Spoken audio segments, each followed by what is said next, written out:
От няколко години предупреждавам и вече е факт.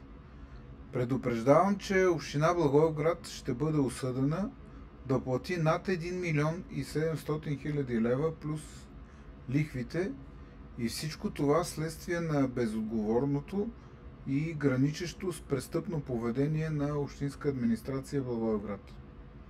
Става дума за бизнес сградата в центъра на Благоевград, по-известна като сградата на Деливерски.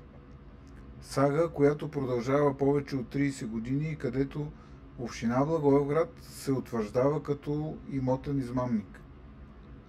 Първо провежда конкурс за отстъпено право на строеж, а след това с всички възможни средства пречи да се изпълни договора от частното дружество.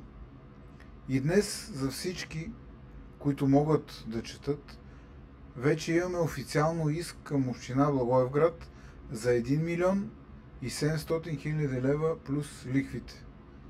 Сега разбирам и защо кмета иска непрекъснато да увеличаваме данъци, такси в Благоевград. Явно е, че му трябват пари да си плаща за простиите, които вършат с администрацията.